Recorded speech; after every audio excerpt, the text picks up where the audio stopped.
Dito na tayo sa parto mga boss, na ang problema ni customer, mabilis mapudpud itong gulong niya sa harapan at yung manibela niya magalaw. Yang tinuro ng daliri ko mga boss, yan yung idler arm. I-check ko yan ulit para makita nyo kung ano naging problema at kung bakit ko yan papalitan. Kung makikita nyo itong idler arm niya mga boss, meron siyang kalog habang inuuga-uga ko itong gulong. Hindi ko sana papalitan yan, ang plano ko dyan yung bushing lang ang papalitan ko. Kaya lang nakita ko yung ball stud nitong idler arm nakakapit dito sa center link, meron siyang uga. Ihiwalay ko muna itong idler arm dito sa bracket niya mga boss para makita nyo kung paano yan palitan ng bushing. Ihiwalay nyo lang naman itong idler arm dito sa bracket niya. Tapos pwede mo na ngayon matanggal yung dalawang bushing niyan. Ayan mga boss, kung makikita nyo, gumamit ako ng flat screw para matanggal ko yung bushing na isa sa ibabaw. At dito naman sa ilalim, sikwatin nyo lang. O diba, tanggal na yung dalawang bushing. Kalugin ko ngayon itong idler arm. Diba, kita nyo, o lakas ng kalug eh. Kaya pag ganyan mga boss, papalitan ko na yan. I-testing ko naman itong bushing. Kung makikita nyo, diba, maluwag na itong bushing dito sa bracket niya. Kaya gano'n na lang talaga kalakas yung kalug nitong idler arm. Siya nga pala mga boss, kung hindi nyo napanood yung part 1 nito, pinalitan ko ito ng center post. Pero dinayagnos ko muna itong sasakyan ni customer bago ako magpalit ng pyesa. At ito nga yung nakita kong problema, yung center post at itong idler arm. Sa pagtanggal naman itong idler arm mga boss, nakita nyo naman diba, may tinanggal akong cutter pin dyan, tapos itong nut pinaluwagan ko, tsaka ako ngayon pinalo ng ball hammer itong center link para bumitaw itong idler arm. After ko makalas yan mga boss, dito naman ako sa bracket ng idler arm. Kung makikita nyo, meron niyang 4 na bolt and nut. Kontrahan yan mga boss, kaya gagamit ka dyan ng socket wrench na number 14 at box wrench na number 14.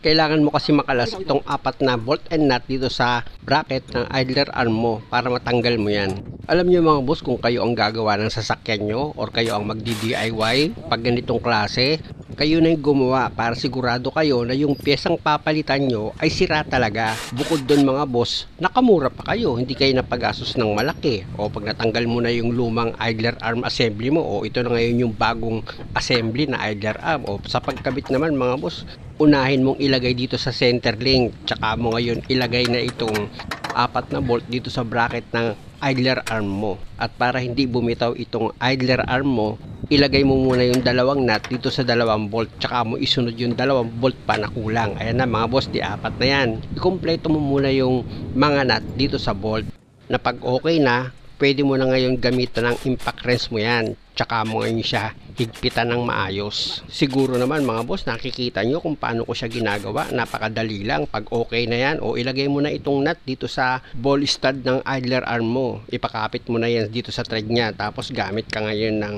box wrench na number 19. Siguraduhin mong maayos yung pagkakahigpit mo dyan mga boss para hindi siya lumuwag. At syempre naman mga boss, huwag mong kalimutang ilagay itong cutter pin nya, kasi ayan yung maglalak dito sa nut para hindi siya lumuwag. At yung dulo ng cutter pin, baluktutin mo para hindi siya mabunot. Ayan mga boss, nakita nyo, gumamit ako ng plier. Pag okay na yan, i-check ko na ulit yan para makita nyo na wala ng kalog dito sa idler arm nya. At dahil sa okay na yan mga boss, recheck ko lang itong gulong dito sa driver side. Nang chinek ko kasi itong pang ilalim ni customer, may naramdaman akong kaunting kalog dito sa gulong nya. Possible kasi yan mga boss, dito yan sa bearing. Tinanong ko nga sa customer kung meron siyang naririnig na ugong habang umaandar itong sasakyan niya dito sa harapan. Wala naman daw.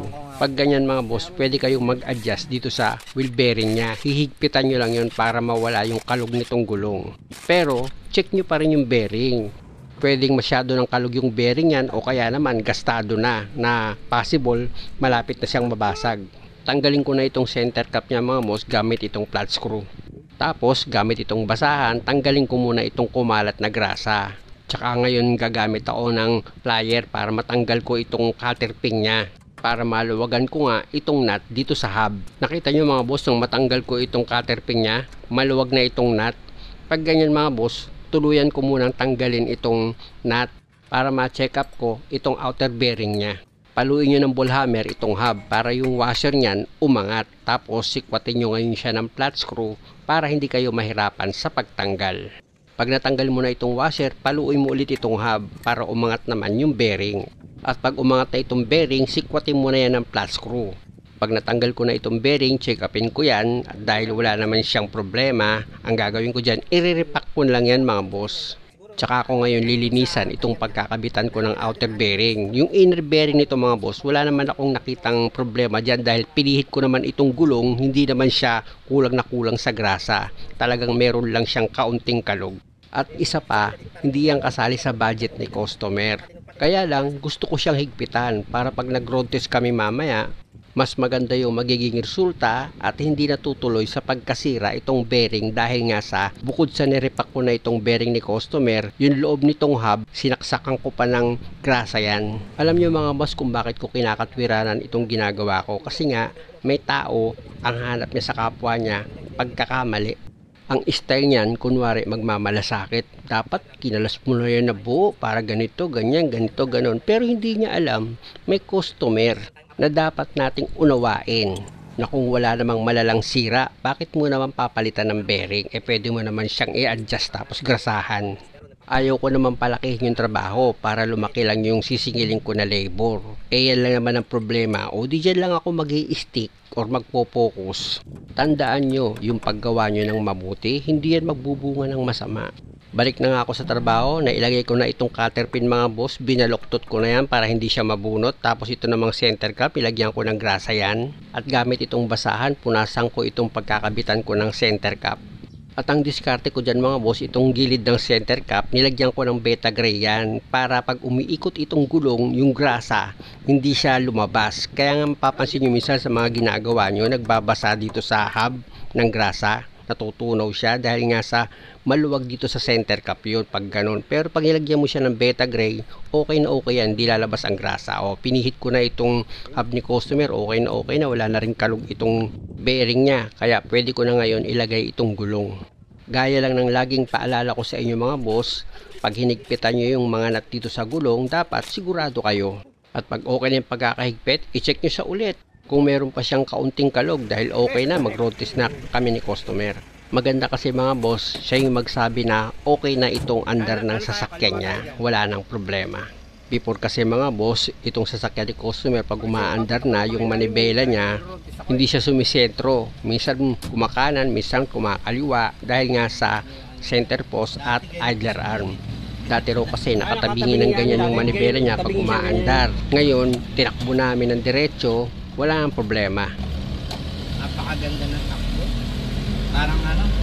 Parang nung unang labas ng sasakyan, nabalik yung nabalik yung handle grip. At dahil sa okay na itong sasakyan ni customer mga boss, nang ni-road test namin, wala na siyang masabi. Muli akong nagpapasalamat sa Diyos na sa awa at tulong niya, nagawa ko itong sasakyan ni customer ng maayos. At higit sa lahat, nakatagpo na naman ako ng isang mabuting customer.